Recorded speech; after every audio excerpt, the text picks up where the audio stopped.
Welcome to another edition of Think Out of the Can, where we take ordinary food and create extraordinary food. Ordinary to extraordinary. How do you do that? Well, you came up with the ideas today, and we're taking food assistance food, canned food, non-perishable food, and Kim had a great idea. She said, you know, when you get a can of peaches or a can of pears or frozen peaches, whatever it is, I mean, everybody thinks about, you know, it's a dessert. And, you know, you can make cobbler with it or just put it in a bowl and eat it or what have you. She goes, how about making a class today on savory fruit? So I thought it was a great idea. Of course, she always puts me to the test because I don't have these recipes and I got to make them up, and I have to actually like kind of taste them in my mind, because I don't taste them until I've already made the recipe and then cook it before we come here on the camera. So I have a little bit to tell the audience. Do you remember back when we had our cooking program called Dinner is Possible, where we were teaching middle school students about healthy cooking? And I posed the question, where does a peach come from? And their answer was? From a can. It's not stupidity, and it's kind of ignorance, but ignorance doesn't mean dumb. Well, it made us realize yeah. what we had to do to teach them, and part of what it was, yes, the ignorance came in from we need to educate them. Ignorance means it's something that you don't know, not because you're not smart. And the fact is that, you know, they live, you know, some of these communities that are, you know, less fortunate, they call them food deserts. The closest grocery store you couldn't walk to.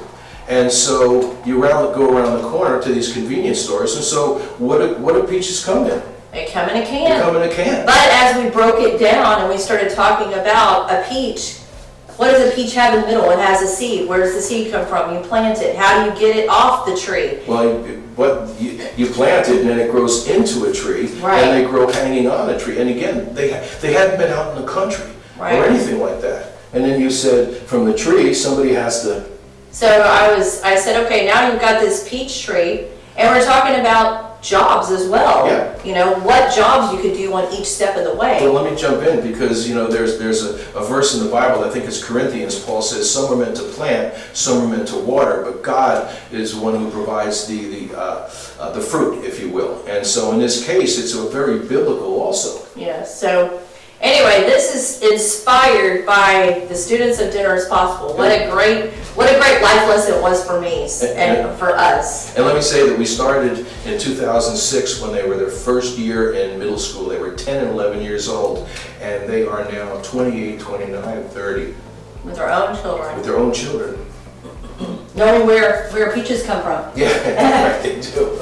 Anyway, so the first one I'm going to do, you know, Kim actually started doing this because she, you know, we try to eat healthy. I know I don't actually look like that, but she does. But she was putting Cajun seasoning on pineapple rings. And one of the things that the First Baptist Church Elkhart does when they hand out the food assistance boxes, almost every single month there's fruit. Maybe one fruit, maybe two fruits. Sometimes it's canned, sometimes it's frozen. So that's why we thought, let's do savory fruit, or Kim actually did. So the first thing I'm going to do is one of Kim's favorites, and it is Cajun pineapple.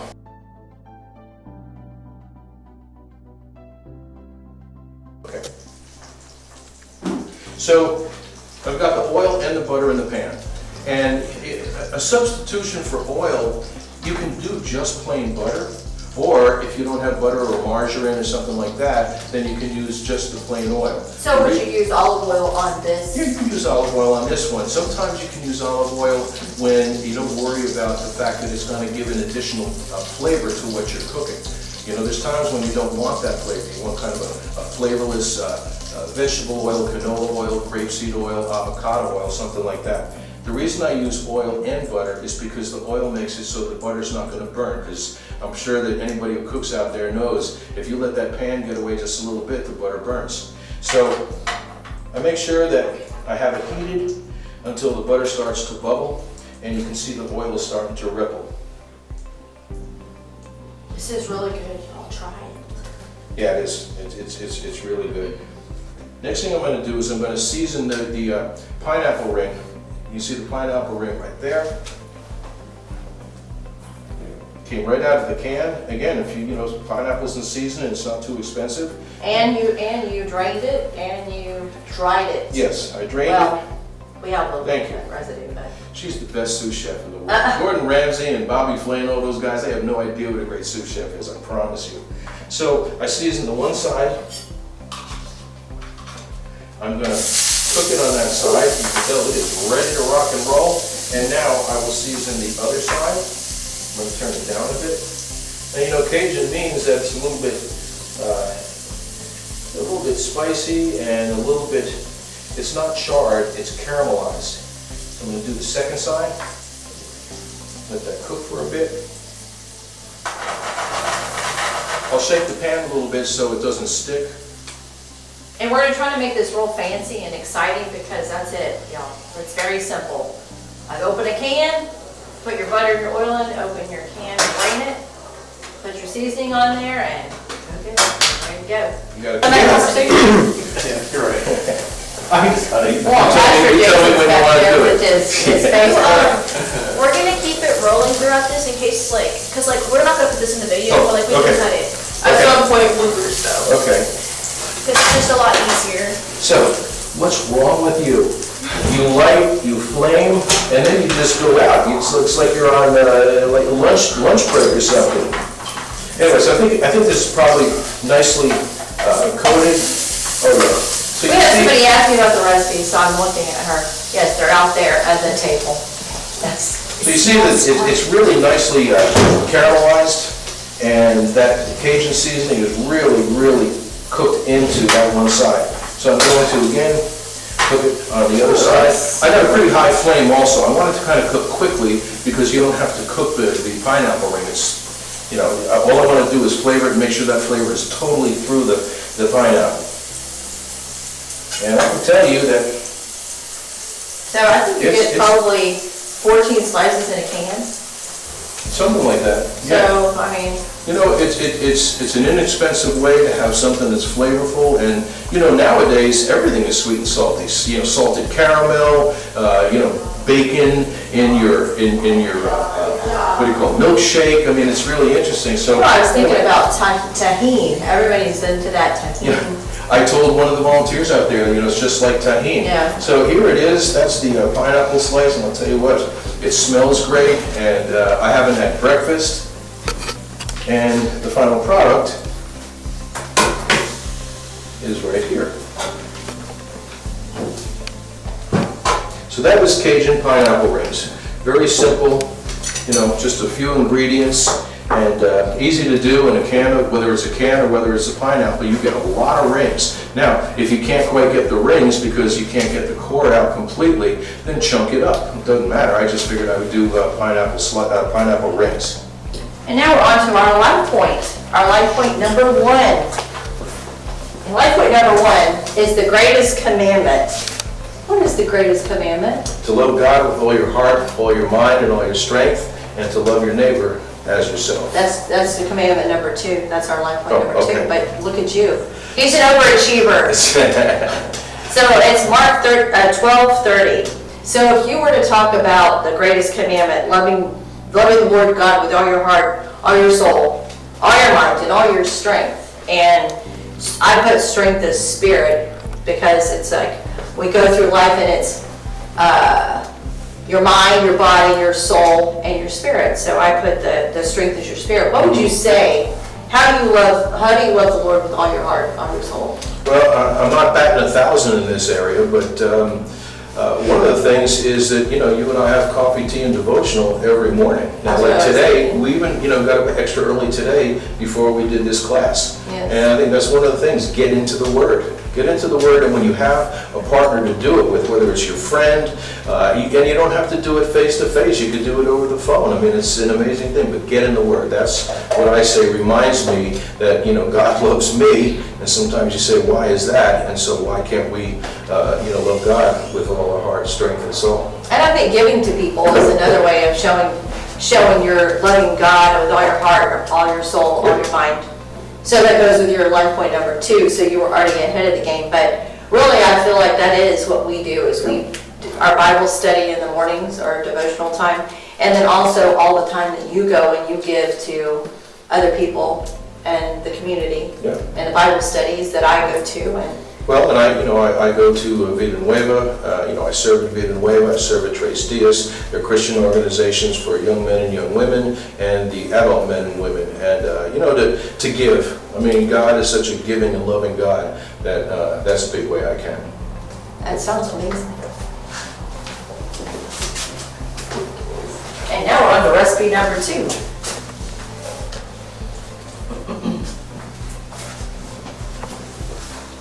And you need a pan. Now, we gotta talk. They go off again? No, I turned it off. I'm just saying beforehand, we gotta talk. All right. Okay. We got a flame, y'all. Okay, so the second one, this is really not uncommon. A lot of people, it's not my favorite, although when I did this recipe, I was like, man, I might even be a believer. A lot of people like Hawaiian pizza, which is ham and pineapple. Now, to me, it was never my fave. To me, savory pizza is what I like, various, toppings and whatnot. Well, we know what I think of. I think of the pizza when you have the arugula and the prosciutto and what kind of cheese? That goes with that? Feta cheese. Okay. But I was thinking of blue cheese. But anyway, Yeah. it's kind of a take on that because you have pears and Yeah. which is we have pears in the recipe, but we have ham versus prosciutto. So if you wanted to take it up a notch, you could put in the prosciutto. And we actually got Pears garlic instead, bread. right, garlic bread and pears instead of the pineapple. Yeah, So, true. once again, I'm starting with a hot pan. Where'd the oil go? And the oil is right here. I'm gonna put just a little bit of oil, not a whole lot. We're just trying to keep you on your toes out there. We want to keep you guessing what our next step is. Once again, when I put oil or butter in, if it's butter, you wait till it starts to bubble, and then you put in whatever you want to saute or what you want to fry. If it's oil, I always say to get it hot over a medium-high heat and look until it starts to ripple. So you can't tell if it's hot, we're not going to touch it, but you can see that the oil actually starts to ripple. It's It's hard. a very visual thing, and that's why I put it in my recipes. I know, but I had to say it's a heart. You'd miss the heart. So today I have, my recipe calls for a bolillo, which is, the Mexican elongated roll, just because they're so commonplace down here in almost every grocery store in Texas. And they're 25 cents. Yeah, for a dollar kind of thing. And again, you want to make sure that you're being, mindful of your monies. In the Bible it says, what you do with little, you will be awarded much. And so anyway, I couldn't find bolillos, believe it or not. This is the first time in 35 years in Texas, I couldn't find a bolillo in the grocery store, so I got garlic bread. Just got garlic bread, which is great because pizza is Italian, garlic, etc. So the oil's ready to roll. I'm going to put it in here. I want to get the both sides toasted a bit. Now the first thing, and I should have showed you, I flatten it a bit. And in Chicago, they're famous for their, it's okay, I got it, for their thick crust pizza. And so I want to kind of have it in the middle of thin crust pizza, like New York pizza, and Chicago pizza, which is thick crust. So I'm going to let it sit there just for a minute. I just want to toast it. I don't want it to go any further than toasting. This is really good. I mean, it's like so simple, but Yeah. like you said, instead of the pineapple, we did pears because we wanted to give you a different fruit. And again, I always say that, I may use a certain seasoning, I may use a certain meat, cheese, or whatever. It doesn't have to be exactly that. If you go into your fridge and you have some leftover mozzarella or Parmesan cheese or American cheese or whatever, just, it's a pizza. Pizza usually has some kind of meat, some kind of vegetable, and some kind of sauce or some kind of cheese. In this case, I'm not going to have cheese. So let's see. Well, you do have cheese on the end, correct? Yes. Okay, there's the one. Put in the second one. press it down just a bit while it's cooking. You know, that's like a panini. Yeah, it is. What It actually is. makes it a panini? What, I mean, it's the A same panini is- size. Yeah, it's a pressed, it's a pressed sandwich where you put it on, you know, the top and the bottom, you shut it. It's kind of like it's a sandwich version of a waffle iron. How about that as Well, and look, you don't have to buy an expensive machine, you just push it down with your spatula. seeing this, a perfect toast. That's all I want it to be. It's just a perfect brown. It's melted. The butter that's already on the bread. I'll toast the other side just a little bit. We have an audience, can y'all smell that? Smells amazing. Oh, Okay, I'm going to turn lovely. that off.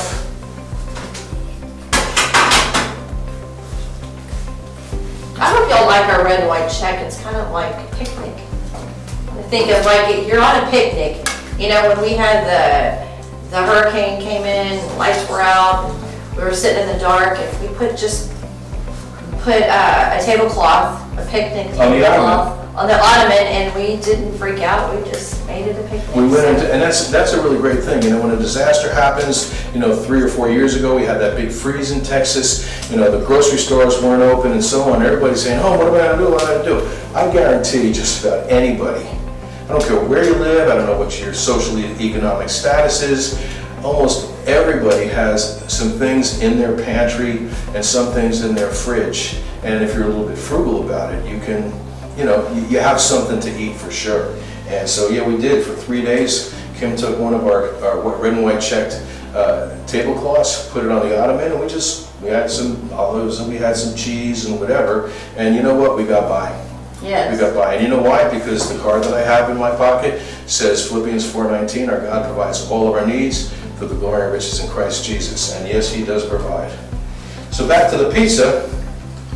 Just like any old pizza. And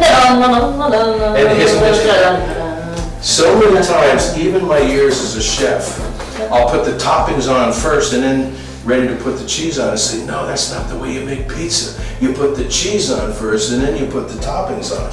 So I've got a mix of mozzarella and Parmesan. I've got some onion and some jalapeno. You don't have to use the jalapeno. I'm doing it like like the show. Thank you. I've got the ham.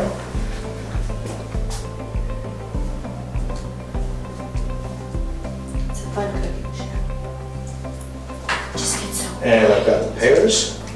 Gets so quiet when he's putting the ingredients on. I'm trying to, Well, because it's easy to have them fall off. Man overboard. Pear overboard. Man, I think what makes this look so good is you put a lot of ingredients on it. Well, I don't know about you, when you order a pepperoni pizza and you gotta, look for, I'm gonna save that one piece of pepperoni till the last bite, not a happy camper. And last but not least, I'm gonna put a little Parmesan cheese over the top. Yummy. And so, that's what it looks like before you put it in the oven. And here's the finished product. So that is ham and pear bread pizza. You can use English muffins, you can use a hamburger or a hot dog bun, it doesn't matter. It has to have some type of bread. You could use a tortilla, make a really flatbread pizza. Flatbread pizza has become one of the most popular appetizers and entrees in restaurants now. So I hope you enjoy that. We tasted it the other night, and it is really, really tasty. All right, we're on to life point number 2. So life point number 2 is the second command, the second greatest And command. love your neighbor as yourself. And I don't know about you, because neighbor doesn't mean the people that live next door or across the street. The neighbor is anybody other than yourself. And we all battle, I'm sure, with people that may have done us an injustice. Whatever it might be. It could be a family member, it could be a friend, it could be, somebody you work with, your boss, whatever it is. And, but the fact is, that the Bible also says that unless you forgive others, God will not forgive you. So here's how we're gonna love you today. So we're loving you as our neighbor. So She did this at 11:30 at night, by the way. So the first thing we're going to talk about is what high sugar intake leads to. It leads to diabetes, nerve damage, eye disease, and kidney damage. So we're loving you today to tell you for your sugar intake, 8 teaspoons a day. That's all you get, folks. So we'll make sure that you're reading the back of those nutritional packets and see what it says, how much sugar is something's contained in a serving. Because something like a can, I'm not going to say name brands, but a soda, check out the soda. You know, they have to have the nutritional values, and it'll say amount of sugar, amount of sodium, etc. And I would bet, I'm not a soda drinker, every once in a while I have one, but rarely. And I bet you in one can of soda, I bet you it has that or more. I'm just, but anyway. We'll get to that in a second. The third And one. I'm just ahead of the game today. You are. Man, if I was like that in school, I might have gotten a couple of decent grades. So our next one is the sodium intake. So you get a half a teaspoon. This is nutso. Half a teaspoon a day. That's 1,500 milligrams. And so high sodium, it increases your blood pressure, and you're at risk for a heart disease and stroke. Now, don't get all upset out there. Now again, look at this. I'm going to take, that's the amount of salt that they recommend, the FDA, and the WHO, the World Health Organization, and so on. Now, Let's just look at this. For this can, no sodium, and 10 grams of sugar. So that's pretty good. I'm surprised. Me too. Because, you know, the syrup that are in these cans, I like to drink it because it's like, you know, fruit juice. I know it's more sugary than really natural fruit juice, but I'm surprised. I'm surprised that it didn't have more than that. And this is pears.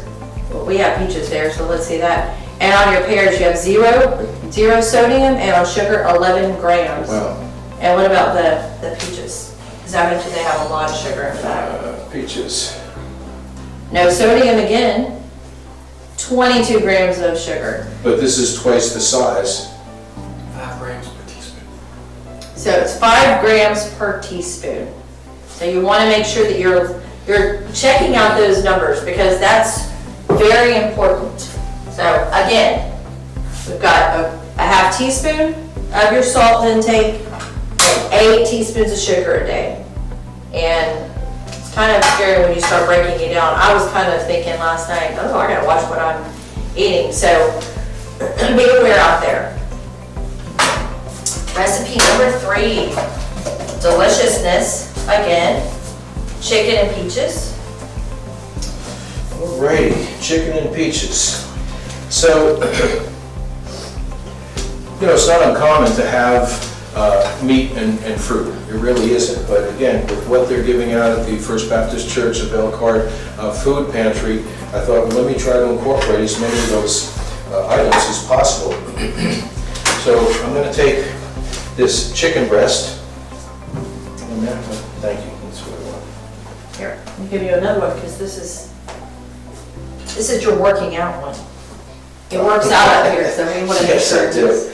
The first thing I'm going to do is I got the pan going so that I'm ready to put it in. Remember something, if you're going to cook something, fry, saute, whatever it is, you have to have the fat, whether it's oil or butter, margarine, etc. It has to be hot enough so that, and you can always check by like putting a piece of onion in there or something you're going to cook and see if it starts to sizzle. And when it does, then you know that it's going to cook rather than absorb that oil or absorb that butter. Because when you do that, really, believe it or not, you can taste it, and it just doesn't fry or saute properly. So I'm going to take the back of this spoon. Believe it or not, I'm coating it with mustard. Now, I mean, it makes sense. Dijon mustard a lot of times goes with chicken, so it makes a lot of sense. So I'm going to just lightly coat the top Now, could you substitute just regular mustard for Yeah, that? you can get, exactly, I was gonna say that, you know, whether it's Dijon mustard, whether it's what they call brown mustard or deli mustard, yellow mustard, the mustard's gonna give it that tart flavor. And then you'll see, you know, of course, we're gonna have peaches in here, so you want the flavors to complement each other and offset each other.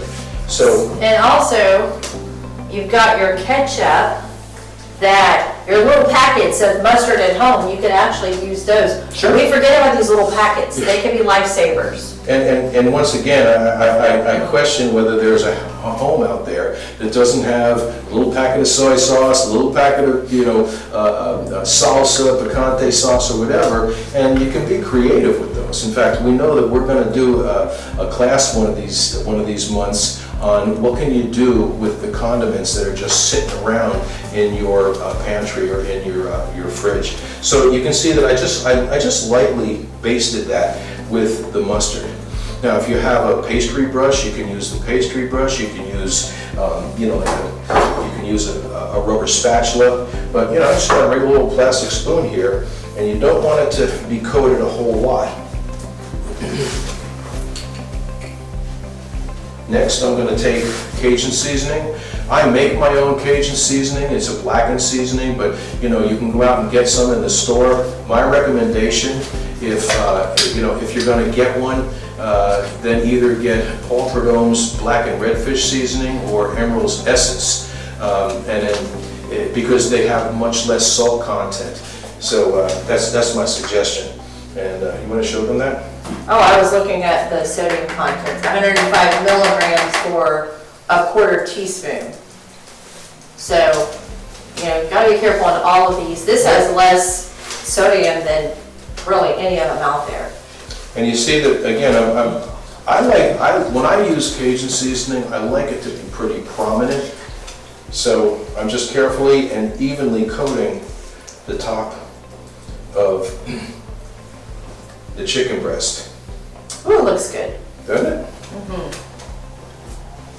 So now I'm going to put, my pan is already hot, I'm going to put the oil in there. So I'm sure it's not going to take very much to get it ready. Since onion is one of the ingredients, I'm going to throw a piece of onion in there and see if it does the happy dance. And you guys have been watching every month when we do this, you know that I call this the happy dance. And it is doing the happy dance. It's bubbling and it's moving around like that. That is the fry pan happy dance. So knowing that it's ready to go, I'm going to scoop that guy back out. I'm going to take the chicken breast carefully and put it seasoned side down.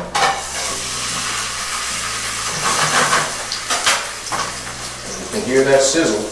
And again, I'll go back to, I know you don't want to hear this today because it always kind of brings a damper on, oh, I have to watch what I eat, but sometimes they substitute sodium for sugar. So you've got to be very careful when you're reading those packages. Next, I'm gonna baste the top side. I'm gonna do the same thing on the top side as I did the bottom side. This is not gonna be the final cooking in this pan. This is just giving it some coating.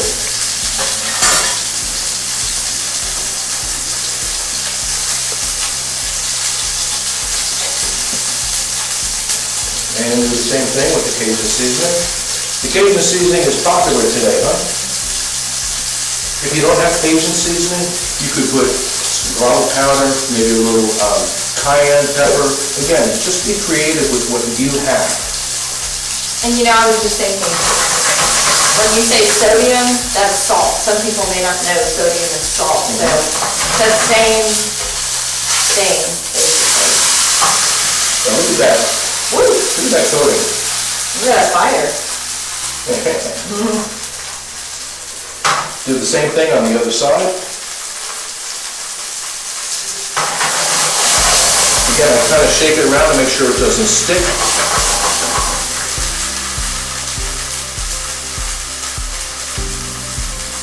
It almost put a crust on there.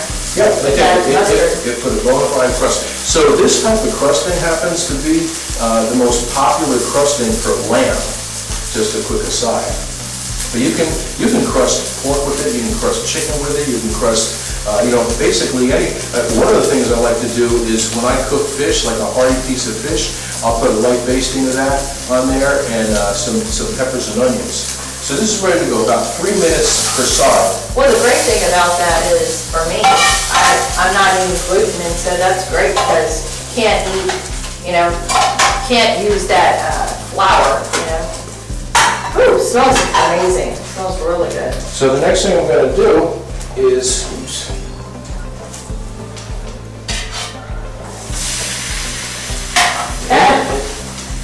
He's cooking the pineapple. in the pan, I'm going to add a little bit more oil. Oil is your friend. Oil is my friend today. Because I'm going to add onions, and I'm going to saute or fry the peaches just a little bit. And don't forget, this is all about savory fruit, so we're thinking about ways to take something sweet and Good make point. it savory. Good point. And, we've had the mustard, which is your savory. You have your onions, and it's something you don't even think about. You can use it as a savory, fruit can be savory. For onions, if you have green onions, you can use green onions. If you have peppers, you can add peppers. Really, again, just be creative. This is just a recipe that I came up with, and I know the blend of spicy and sweet and tart really, really work well together. I only want to cook these onions until they start to slightly brown or caramelize. So you can see that the color, they're perfectly ready to go. They look great. So once I add those, I'm going to add these peaches, which I diced up. The liquid from the peaches is going to cook in, smells good. Going to cook in with the onions. Well, and also you drain these peaches, right? Yes. I'm going to add chicken stock, which is going to create a sauce. Oh, it's great. Now, here's a little surprise. I'm going to add some brown sugar. Not much, just a little brown sugar. So think about all these different flavors. Mustard is tart. It's and it's savory, and then the peaches are sweet, and the Cajun seasoning is also spicy. So these are all cooking together. I mean, look at the sauce that it's starting to make. I mean, it's really looking good. But sauce, you want to make sure it has a little bit of thickness to it. So the last thing I'm going to do is I'm going to take some cornstarch, mix it in with some cold water. And a lot of people don't know it, and I didn't know this for a good while, but when you mix cornstarch with water and you add it to a liquid, and it has to be slightly boiling, it's going to thicken it. Now, you saw the cornstarch you put in there. Not a lot. I just want to thicken it a bit, and I'm going to add a little bit at a time until I see that it's a relatively thick, but not too thick, of a sauce. That is just looking amazing. Isn't that nice? And so I'm going to show you, you can see that it's no longer just liquidy, if there's such a word. You can see that there's some viscosity or thickness to that sauce. And then what I do is put the chicken breast back in with the liquid. Now, if you can finish cooking it in a pan if you turn it down low, because you have to have chicken to come to 165 degrees, so that you know that it's killing any bacteria or what have you. So the best way to do this, honestly, is once you get it back in with the sauce, put it in a 350-degree oven for about 10 to 15 minutes, and you should have a thermometer, and it'll be calibrated, which means that you put it in ice water, and it should be at 32 degrees. I know there's a lot of technical stuff, but temperature is very important when it comes to cooking food so that you don't get sick. And so that's what it looks like in the pan. You can see that sauce is thickened up beautifully. I mean, really, really nice. And I wanted to make it look nice. So I added a couple of slices of peach, which I also put in the same pan, so it also has that Cajun seasoning to it. And there you have Cajun chicken and peaches.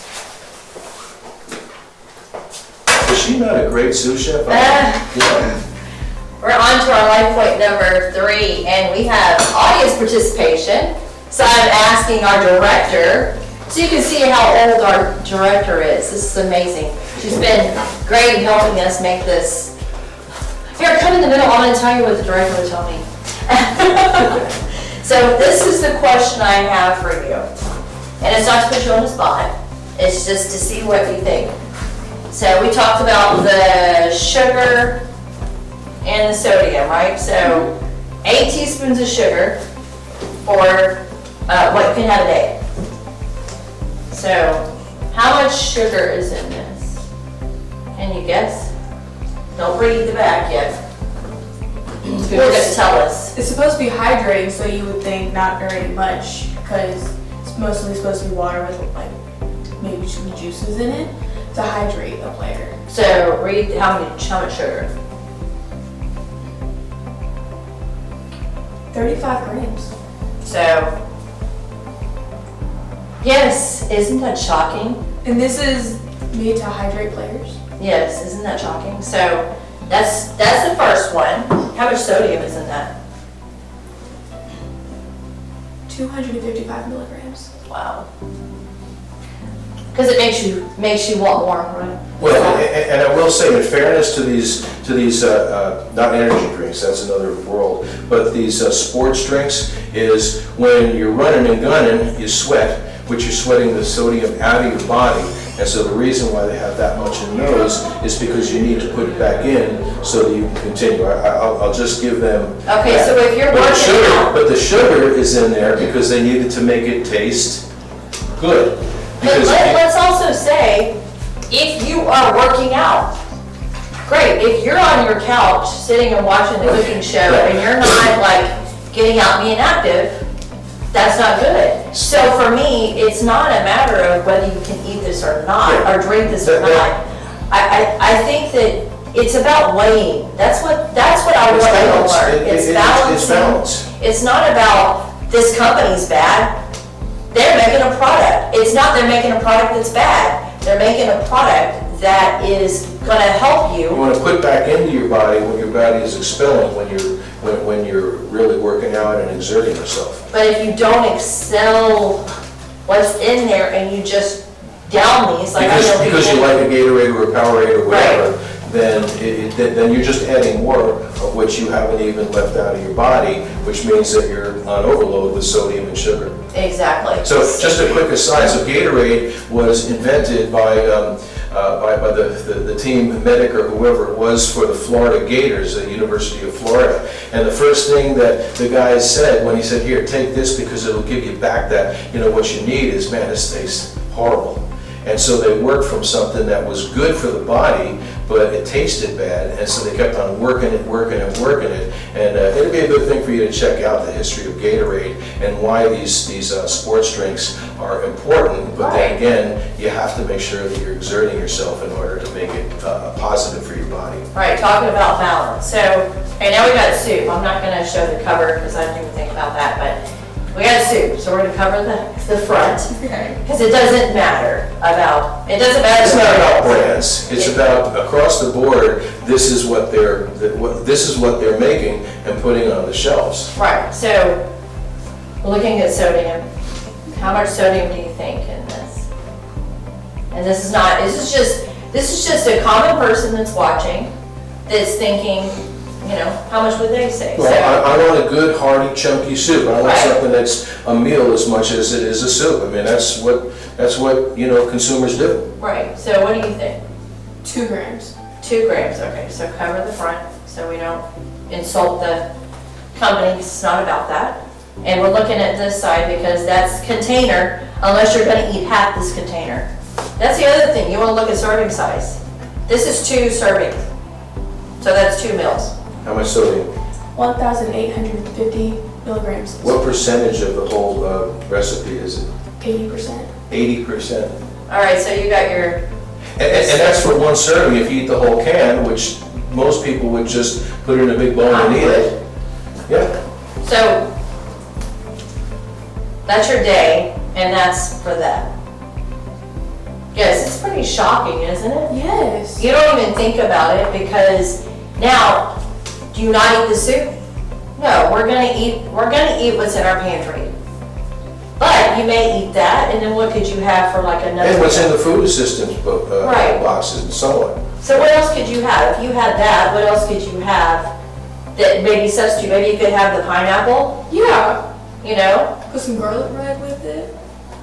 But it's a matter of, you know, maybe have half the can. Now, Yeah. I don't know anybody's gonna have half a can personally. And if you had 4 people shared one can, you're only gonna get that much. But the point is that maybe that's one meal, and then maybe the next meal's a salad with, you know, whatever dressing on the side or whatever. Or you have half the can and a little bit, you know, salad with it. Right. Yeah. So, thank you for helping us with that, but Thank y'all for I like the shock in your face, because that was, So, I'll shock you. A regular bag of chips. It doesn't matter whether it's Doritos or potato chips or whatever, a regular bag of chips. How many servings do you think they say in the nutritional label? How many servings are in one regular, I'm not talking about the big bag, the family bag, the regular bag that you open up and you eat. audience, How many servings do you think is in that regular old bag of, you know, Lay's potato chips or Doritos? And again, it's not about the brands. there's 4 people, so 4 answers, because they can't see you. 20 servings. In a regular size bag. Like 4, I don't know. Like, you know, the ounce bag that you get from the store, like the. You go to the grocery store because you want chips and a drink because you're on a road trip, okay? So you buy, what's your favorite chip? Probably just regular Doritos. Okay, regular Doritos. So how many servings is in the bag of Doritos that you pick up because you're on a school field trip? How many servings do you buy it for? Well, I eat it in one sitting. One serving, right? How many do you think is in that bag? That the FDA says that's how many servings are in that individual bag. Like 2 or 3? Anybody else? 15. Audience? Huh? 15. Like this bag? With the amount of sodium and sugar for the Yes. It probably should be. They say there's 4 servings. 4 servings in a regular bag. So when we were doing Think Out of the Can, Healthy Alternative Cooking and Life Mentoring, we'd get together and we'd ask, you know, back then they were kids, say, how many servings are in here? Oh, there's 1, Chef Tim. 1, Miss Kim. I said, believe it or not, there's 4 servings. And I said, what's the one thing that you get out of it if you had to split this 4 ways? I don't know, what would you get? I said, a fight. 4 servings in an individual bag of chips, because the FDA says you can have this much sodium and so on. Anyway, that's a very long, but you know, it's important that we also give you some, you know, healthy tips on what you can do to, you know, to cut your sodium and sugar down. And I'm gonna say it again, we are not putting down on companies. No, not at all. That's not what this, it's not putting down the FDA, it's not putting down on companies. Nope. Actually, these things are put in place to help you. We're trying to inform you so that you'll be aware of what you're eating. And it makes me aware. I mean, I'm gonna put this in my kitchen so I can remember, watch how much sodium I eat. Okay, last but not least, kind of around the world thing here. You know, I would tend to say that the chicken and peach dish is a little bit French because it's got some mustard, Dijon mustard, whatever. The pineapples, they're Louisiana Cajun. And of course the pizza is kind of Italian, so we're gonna go Asian. We're gonna go Asian. And when Kim said, what can you do with Asian? I'm like, I don't know. She's the better Asian cook than I am at home. She does a lot of Asian cooking at home and it's delicious. Now, some of the ingredients in here may be more expensive, but if you're always eating food assistance food, you may have one time that you may want to go spend some money on shrimp, you know? Use what you're getting from the food pantry. Yeah. And to the best of your ability, and then you can substitute with other things. It's all about money as financing and make sure that you are not overspending. Use that as a leveraging point to help you get to your next step. That's what this is about. Be grateful for what you're receiving. Yes. And, like I said, Jesus said that, what you do with little, you will back life. Last but not least is, now I'm using shrimp. And I say, wait a minute, it's a food assistance program and everything else. This is not like you can't ever or don't ever have shrimp, okay? I'm using shrimp today, but this can be for shrimp, chicken, or pork, or even beef as the protein. Again, I try to make sure that these can be either eaten as a meal. I mean, the Cajun pineapple, that's a dessert, that's a snack.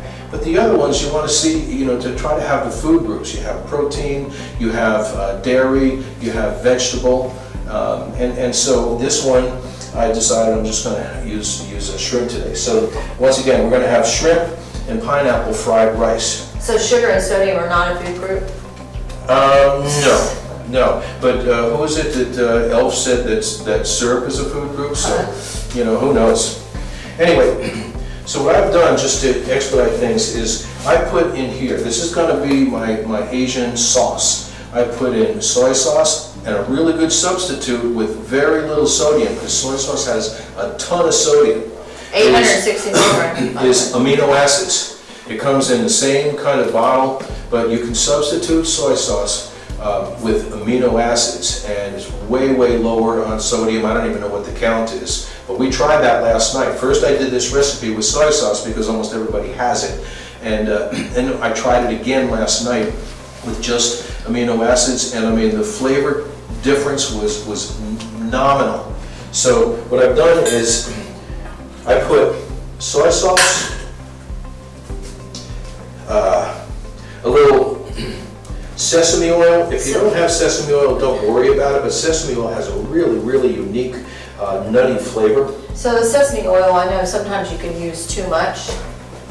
Yeah. How much what is the amount you use? I can't tell you the amount, I can tell you that it's very nutty and very concentrated in flavor, but it's one of the items that really makes Asian food pop. It really does. So I've added in here soy sauce, some sesame oil, some powdered ginger, and chopped garlic. And the garlic, I always tell you, you can have fresh garlic if you have garlic cloves, or you can use the chopped garlic in the jar. So I want to mix this real well. Just get all those flavors melded and blended together. Now, because there's oil in, before I add it to the final product, I'm going to mix it again because the oil will separate in the meantime. So, on to the ingredients that we're going to cook. And all these ingredients you're putting in, onion, bell pepper, red bell pepper, peas, carrots, pineapple. Shrimp. Can there be things that are substituted for all of Sure. these different things? I mean, most fried rice and most Asian food items, they'll have celery in it, onion of some sort, with yellow, red, white, or green onion. In this case, I have both types of onion. I have white and I have green. So again, there's, I used to always say that Outback Steakhouse, and this is not a commercial for them, I always said that they had the best slogan of all restaurants: no rules, just right. And that's really what I say about think out of the can. I'm doing it this way, I have this seasoning, see if you don't have that, go in your cupboard, go in your pantry, go in your fridge, and see what you can substitute. It actually helps make you a better cook because you're less nervous about it, less anxious about what you're putting in there, or you just don't eat, or you just put something from a can into the pan and it's boring. So the whole point of this is being creative with what you got. And the smell of that sesame oil, I can smell it. Yeah. So I put a mix of regular oil and sesame oil in here. The first thing I'm going to do is I've got chopped or diced onion and red and green bell pepper. Only because I have the two different colors. And the best part about, a lot of times when you have onion and bell pepper, sometimes, or the best part about using older vegetables, when you cook them, you don't have to have some really firm, bell pepper. No. You can use things that are like a little bit ready to go. In fact, that's a good point, because I bought a red bell pepper and a green bell pepper, and I said, hold on a second, I have these little baby bell peppers, you see them in the grocery stores now. They're not spicy, and we use them for decoration on plates a lot. But anyway, so I went ahead, so I didn't even cut into the two peppers that I bought. I used the ones that were a little bit older that I had, and that's what's in here. So I just want to cook these out until the onions are translucent. I don't want them to get soft. I still want them to have some crunch or some bite when you actually eat the fried rice. So those onions are translucent. I'm going to add peas and carrots. Now, peas and carrots, because almost every time you have fried rice, they have peas and carrots. Whether it's canned or whether it's frozen, really doesn't matter. I want to cook those for a little bit. And not too long, because they're not. They're already soft. So remember that the seasoning, the flavor agents are all in the sauce. Once again, it's soy sauce or amino acids, sesame oil, chopped garlic, and powdered ginger. Powdered ginger is a really important seasoning for Asian cooking. So this is ready to roll. I'm going to add pineapple. Doesn't have to be cooked. I'm just incorporating it in here because, again, all the flavors are cooking together. You think about the sweetness in that pineapple and how it's going to season and flavor the onions, bell pepper, peas, and carrots.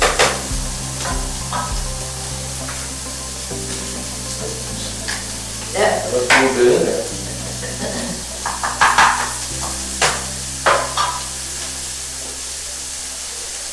I'm going to add the shrimp. Now, I cut the shrimp up, I cut it in half, you can cut it into smaller pieces, you can leave it whole or whatever. When I eat something, I like to have in one forkful or one spoonful, I like to have everything that's in the recipe. So I'm going to cook this until the shrimp is pink.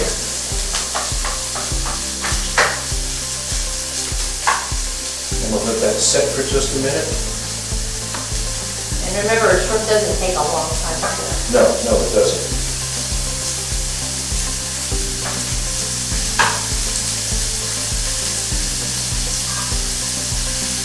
And in fact, I'm just going to flip it over. Come on now.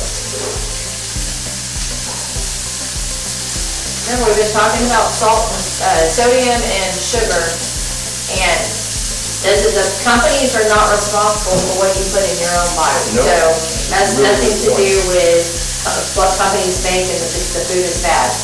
You have to be responsible with food packaging. That's what your responsibility is. So you can see the shrimp is pink, and by the time I add anything else in, the bottom side is going to be pink, and it will be fully cooked. Again, I'm going to add some liquid, and it will completely cook at that point. So this is all mixing it all together. Ooh, looks good. I'm going to put off to the side these ingredients, and I'm going to add egg, and I'm going to slowly mix the eggs so they scramble. This is your fried rice part. You know, Yeah. when the eggs are cooked, I Yeah. used to try to figure it out, and I can ask Tim directly and say, help me with this part. So Yeah, and you can either put it in a second pan, or like I said, I put everything off to the side so that they're actually scrambling. If you don't do that, and you try to mix it in with all the other ingredients, it's just going to be egg mush. Great technical term, great culinary term I learned when I did it the wrong way and found out that's what happens. So you can see that it turned into nice scrambled eggs. I'm going to finish cooking it. And it was a chef up in Philadelphia that showed me this one time. After it's cooked, he took a knife, in this case I'm just going to take a spatula, and cut it up.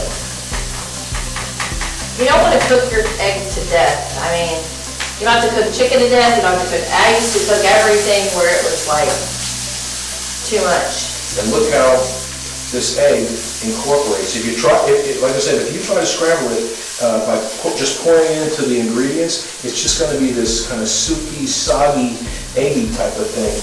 as opposed to, when you get fried rice, and you get that nice egg right in the middle of it. And you see the flame is pretty high, and when you're cooking this at home, you want to make sure that you have that flame up. You don't want to, but you're also staying right there with your food, so it won't take as long as you think it is. Okay, next, I'm going to add, remember, I'm going to mix it all in, reincorporate it, and pour it in there. And I'll tell you what, Emerald Lagasse is the one who, I don't know if he coined the phrase or not, but he said, man, I wish you all had smell-o-vision so you could smell how delicious this is. Beautiful.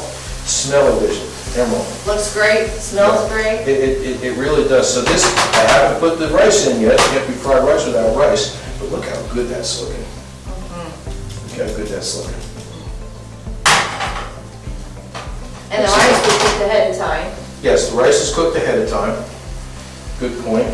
And it's fully cooked. I mean, you don't leave it a little mushy, you don't leave it, not mushy, you don't leave it a little hard thinking that you're gonna have to No. cook it in the sauce. No, You it's just- not. Just incorporate it. It is not going to cook in here, that's for sure. Wow, looks Who great. taught you all this stuff? I know, I've been learning under the, look, all I wanted was a personal chef when I met you. That's all I wanted, Yeah, well, but I got it all. and just let this cook down a little bit. I mean, it's ready to eat right now. I mean, it's looking really, really good. And the last but not least thing, I'm going to turn it off because it's all fully cooked. And I'm going to add green onion and sesame seeds. Yummy. The sesame seeds gives it a little bit of texture. Just mix it all in there. And Pastor Jason, whoever asks and wants to take this home, they're going to have to fight with me because I want to take this home and have it for lunch. Now remember, the beauty of it is other than the shrimp or chicken or pork or whatever you put in there, all of these items came from the food assistance box from the First Baptist Church Elkhart, which every first Thursday of the month, they have this beautiful, beautiful ministry. And you have more volunteers out here today than I have seen in quite some time. All the volunteer times, you talk about love your neighbor as yourself. There's a lot of loving of the neighbors, and they don't know the people that are coming up in their cars, but it doesn't matter. It's love your neighbors. So this is what it looks like when it's fully cooked in the pan. And we have somebody who wants to come up and try. Alrighty then. And again, for camera purposes, and if I was catering and I was serving fried rice, this is how I would serve it, with a little garnish of a couple extra shrimp, or pieces of chicken, or Little pork hot. or beef. I'm directing my producers to get in the middle of the shot. Oh, it's really hot. Yes. Let's do our life point while it cools down. So our today's verse is, because it's February 6th, 1 Peter 2:6. For in Scripture it says, "See, I lay a stone in Zion, a chosen and precious cornerstone, and the one who trusts in him will never be put to shame." So love God and trust God, because he is our cornerstone. He's the thing that we can stand on and know he's got all this under control. It's interesting. Well, first of all, how is it? It is amazing.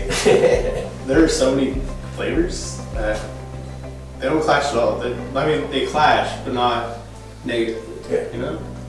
They'll complement each other, don't they? Yeah. Yeah. Now, would you think that would be canned goods or food pantry food?